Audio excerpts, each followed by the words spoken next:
me over all the time. If Janelle could come over after me over alimony and child support or anything, she'd do it. Oh yeah, she's got nothing but, oh God, how could I him?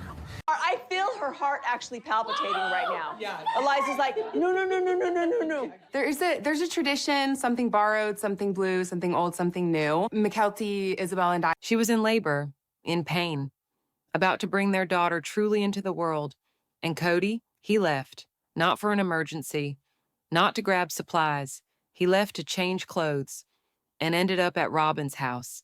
That moment, captured on camera all the way back in season 1, haunted fans for years.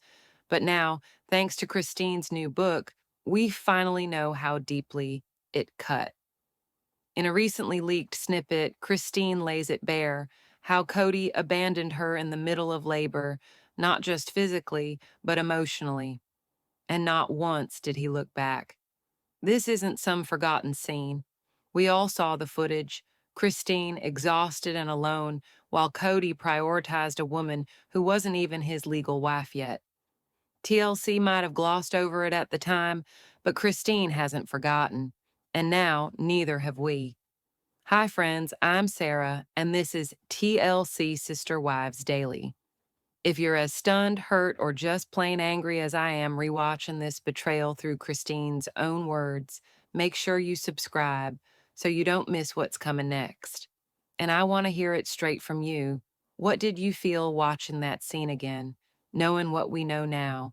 Let's talk in the comments. If you go back and watch the footage from season 1, the moment plays out in this oddly casual, almost dismissive way. Christine is in active labor with Truly, and Kody announces he's stepping out. His excuse? He says he needs to change clothes. No urgency, no apology, no sense that his wife is about to give birth to his child. He acts like he's running a quick errand before dinner. But that excuse, it was just a cover. Where did he really go? Straight to Robyn's house.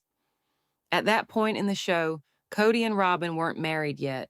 He wasn't living with her. There was no legitimate reason for him to show up there. He wasn't bringing her to the hospital. He wasn't grabbing supplies. He simply went there, while his wife was laboring alone. And here's the part that stings even deeper. While Christine was breathing through contractions, Kody was outside with Robyn, kissing her, off camera but caught in confessionals later. Kody admitted he didn't want the cameras to catch him kissing his girlfriend while his wife was giving birth. So he was aware. He knew how bad it looked. And instead of staying by Christine's side, he made sure his affair of the heart with Robyn stayed hidden, at least from the audience. Now imagine being Christine, in pain, vulnerable, about to deliver her 6th child, and knowing in your heart that the man who's supposed to support you, your husband, chose someone else in that moment. This wasn't just about changing clothes. This was about where his loyalty already was. And Christine knew it. The emotional damage of that decision wasn't just in the moment. It lingered, it built, it fractured trust that was already under strain. And the wildest part? TLC barely touched it. The scene got edited like a normal day in plural marriage. But now, with Christine's words confirming everything fans always suspected, it's clear. This was the moment the cracks turned into breaks. And we all saw it. TLC just didn't want us to feel it. Christine's story doesn't begin and end with that one hospital room. Her book peels back the years of tiny betrayals that led to a massive fracture. And the birth scene is just the most glaring, gut-wrenching example. What she's really exposing is a pattern where Kody made her feel less than, forgotten, discarded. And it wasn't just a one-time failure. It was a long, steady decline in how she was seen and treated, especially after Robyn entered the picture. Let's be honest, when Robyn joined the family, everything shifted. Kody's energy, his attention, even his body language changed. He went from a man juggling multiple wives to someone obsessed with just one. Fans noticed it. The other wives noticed it. And Christine, she lived it. When Robyn had her children, Kody was right there, present, supportive, loving. He hovered, kissed her forehead, held her hand, doted on her like she was made of glass. TLC showed those moments clearly, moments Christine never got. And while Robyn received all the softness and attention that Christine had longed for, Christine was left recovering from childbirth, alone. Right after Truly was born, while Christine was healing physically and emotionally, Kody disappeared for an 11-day honeymoon with Robyn. 11 days, think about that. A newborn at home, Christine still in recovery mode, managing her household and other kids. And Kody chose to spend nearly 2 weeks wrapped up in a romantic getaway. He didn't just leave physically, he left emotionally. That kind of absence sends a message, loud and clear. You're not the priority anymore. And it wasn't just that one trip. The way Kody showed up, or didn't, became Christine's reality for years. The way he looked at Robyn, the way he excused her needs, the way he rearranged the whole family structure around her comfort. It all confirmed what Christine was feeling. That she was no longer wanted, no longer valued, just expected to quietly accept it all. So when we wonder how Christine found the strength to leave, we have to remember it wasn't sudden. It was built on 1,000 moments where she was left behind. Moments like that birth, that honeymoon, the constant favoritism. And now, through her book, she's not just leaving, she's telling the truth about why she finally had to. And honestly, that might be the most powerful thing she's ever done. Years ago, when the Brown family took their fight for polygamy to the courts, Christine was right there, standing on the Capitol steps, holding signs, speaking into microphones, telling reporters that plural marriage was about love, choice, and freedom.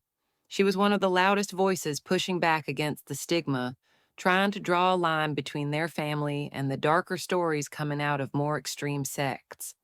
At the time, Christine believed in what she was saying, or at least she believed she had to. Because for women in these communities, loyalty wasn't just expected, it was demanded. She fought to make something legal that never even gave her legal recognition. That's the part that stings. Through all her public support, all her effort, Christine never became Kody's legal wife. She gave birth to his children, raised their family, shared her life, her privacy, her home, her body, for years. And yet, on paper, she was never given that status. Robyn was. Robyn became the legal wife. Robyn reaped the protections. And Christine was left clapping on the sidelines of a marriage that barely acknowledged her existence anymore. Her book now forces us to revisit that contradiction. Back then, she said polygamy was a beautiful choice, that everyone involved was consenting and happy, that the critics just didn't understand the culture. But now, she's telling a very different story, a story about emotional neglect, unbalanced relationships, and the unbearable weight of always being second or third or fourth. And it's not that Christine was lying back then. More likely, she was surviving. She was trained to believe in the structure, to defend it, to promote it. And it took years of quiet hurt and simmering betrayal to reach the point where she could finally say, "This isn't right." When she stood on those Capitol steps, she probably believed she was doing something important. But in hindsight, it's heartbreaking, because she wasn't just defending her family, she was helping to protect a system that was already pushing her out. There's no doubt Christine is aware of this now. The woman who once used her voice to advocate for a lifestyle that rejected her is now using it to call out everything she endured in silence. That shift, public supporter to public truth teller, isn't just brave, it's transformative, and it changes everything about how we see her role in the family and in the larger fight for women's voices to finally be heard. Christine didn't just grow up in a polygamous household. She was born into one of the most powerful families in fundamentalist Mormonism. Her grandfather, Rulon Allred, led the Apostolic United Brethren, the AUB, which broke away from the FLDS decades ago. His murder in the late 1970s wasn't just a tragedy, it was a power struggle turned violent. He was gunned down by a rival sect tied to Ervil LeBaron, another self-proclaimed prophet who believed Rulon stood in the way of his divine destiny. That murder sent shockwaves through Christine's world and reshaped the culture of fear, silence, and strict obedience that defined her upbringing. Christine was just a little girl when this happened, but that kind of trauma doesn't go unnoticed. After Rulon's death, the group tightened its grip. Leaders became more controlling, families became more secretive, and from a young age, Christine was taught that loyalty to the group meant survival. You didn't question authority. You didn't challenge doctrine. You didn't talk about the things that hurt you. That silence around abuse, emotional, spiritual, sometimes physical, was baked into the culture. The church kept its image polished on the outside, while women and girls were quietly trained to accept less. Less freedom, less protection, less truth. Christine's early loyalty to polygamy didn't come from empowerment. It came from conditioning. And that's what makes her current transformation so compelling. In her book, Will She Go There? Will she break that generational silence? Will she talk about the crimes that were brushed under the rug in her own community? Because if she does, it changes everything. It sends a message not just to Sister Wives fans, but to women still trapped in these systems. That it's okay to say, I was wrong, I was used, and I deserve better. Christine has already proven she's not afraid to call Kody out. But this goes deeper than family drama. This is about complicity. This is about standing on the Capitol steps defending a system that harmed people, possibly even people she knew. So the question now isn't just what she'll say about Kody, it's whether she'll shine that same light on the dark corners of the world she came from, and finally give voice to those who never got to speak. Christine's voice used to echo the faith. She was one of its proud defenders, standing in front of cameras with a smile, telling the world that plural marriage was a beautiful choice. But now her voice carries something entirely different: truth. And that shift from loyal believer to whistleblower is not just powerful, it's deeply emotional, because it comes at a cost. It's not easy to look back at the life you once fought for and admit it hurt you, that it failed you, that it failed others. But that's exactly what Christine seems to be doing in her book. And if she follows through, if she truly lays bare not just what Kody did, but what the entire structure allowed, it could ripple far beyond the pages. It could finally start the reckoning that so many women in polygamy have waited for. But with that honesty comes accountability. Christine once spoke in support of a system that caused real harm. She wasn't trying to be cruel, she believed in it. She was raised in it. But now that she's out, the question is, will she acknowledge the pain others endured too? The women who didn't have a platform, the girls who couldn't escape, the victims whose stories were buried under the same teachings Christine once defended. And yet, even as we ask those hard questions, we can't ignore how far she's come. That scene, the one where she gave birth to Truly while Kody disappeared to be with Robyn, represents everything she had to survive. The rejection, the loneliness, the realization that her voice didn't matter, not in her marriage, not in her church, but now, her voice does matter. It's loud, it's clear, and it's finally telling the story from her side. Truly's birth, once a moment of abandonment, is now a turning point. That child came into the world while her mother faced the truth alone, and maybe that's when the change really started. Maybe that's when Christine began choosing herself.